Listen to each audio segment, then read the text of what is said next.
news update on top accolade news. The headlines. Ivory Coast opposition forms coalition ahead of October presidential election. Political tension escalates in DRC. Qatar Airways expands African flight frequencies. Kenya faces HIV drug shortage.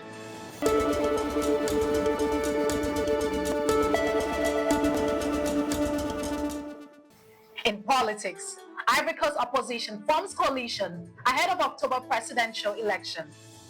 Dozens of opposition parties in Ivory Coast have united ahead of the presidential election in October, forming the coalition for a peaceful alternation. This alliance, which includes heavyweights like the Democratic Party of Ivory Coast, the Movement of Capital Generation, and Young Patriots of Ivory Coast, is aiming to push for electoral reforms and challenge the ruling party's dominance. However, with notable absences, there's a risk of vote splitting among opposition groups, potentially benefiting the ruling party. Political analysts warn that if the election goes to a second round, the opposition's unity could be a game changer. Still in politics, political tensions escalate in DRC. Tensions in the Democratic Republic of Congo are rising as officials from the party of former President Joseph Kabila appeared before a military prosecutor in Kinshasa on Monday. While the exact reason for their questioning remains unclear, it is believed to be linked to controversial comments made by the party's vice president in February calling for open actions in response to the M23 rebel group's advances in eastern Congo. President Felix Tshisekedi recently accused Kabila of supporting the M23 rebels, a claim Kabila denies. The ongoing conflict in the region has led to escalating violence and a fragile political climate. Shifting focus to economy, Qatar Airways expands African flight frequencies. Qatar Airways has increased flight frequencies to 4 African destinations, including Durban in South Africa. The airline has boosted its weekly services to Durban from 5 to 7, while increasing flights to Entebbe, Dar es Salaam, Kilimanjaro, and Tunis. The move is part of a broader strategy to enhance global connectivity with significant increases in services to destinations across Europe, the Middle East, and Asia. Qatar Airways Chief Commercial Officer emphasized that the increased frequencies reflect the airline's commitment to meeting growing passenger demand, especially ahead of the busy northern summer season, while maintaining its reputation for exceptional service and connectivity.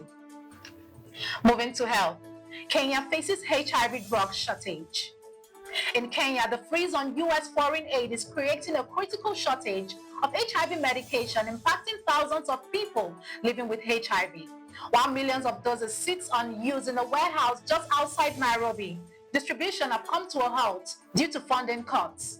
The freeze implemented by the Trump administration has disrupted global medical supply chains, leaving Kenya's health system struggling to meet demand. The government is working to mobilize emergency funds, but concerns remain over the long-term impact on treatment availability. You are watching the African News Update on Top Accolade News. Do stay with us. Still to come.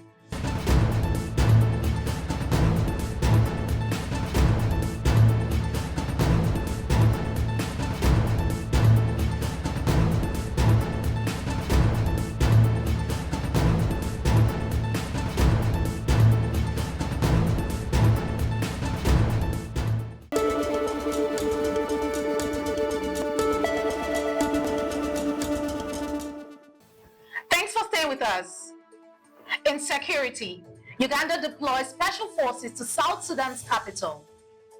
Uganda's military chief announced on Tuesday that Uganda's special forces have been deployed to South Sudan's capital, Juba, amid rising tensions between President Salva Kiir and First Vice President Riek Machar.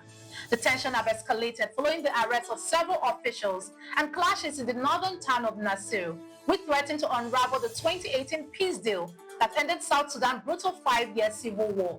Uganda's military chief emphasized that Uganda recognizes only Kiir as South Sudan's president, and any threat to him will be seen as a declaration of war against Uganda. This marks the latest military involvement by Uganda in South Sudan, a move driven by concerns over regional instability and the potential for increased refugee flows. In disaster, Cyclone Jude strikes Mozambique. Cyclone Jude hit Mozambique on Monday, bringing winds of up to 120 kilometers per hour and torrential rains causing severe flooding and widespread damage. The storm made landfall, leaving residents in cities reeling from destroyed homes and infrastructure. Many are without power, and the situation is made worse by the country's recent struggle with two previous cyclones. Humanitarian efforts are underway, with UNICEF providing emergency aid, but experts warn that the risk of waterborne diseases like cholera and malaria is rising, particularly in vulnerable areas. Moving to entertainment. South African playwright passes away at 92. South Africa mourns the loss of its literary and theatrical icon, Afro Fugard, who passed away at the age of 92 after a long illness.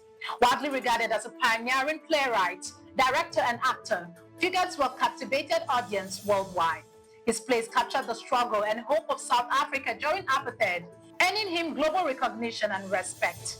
Fugard's contribution to the arts were honored with the Order of Ikhamanga and a theater named in his honor in Cape Town. President Cyril Ramaphosa praised Fugard as the moral conscience of a generation, while fellow artists paid tribute to his extraordinary legacy.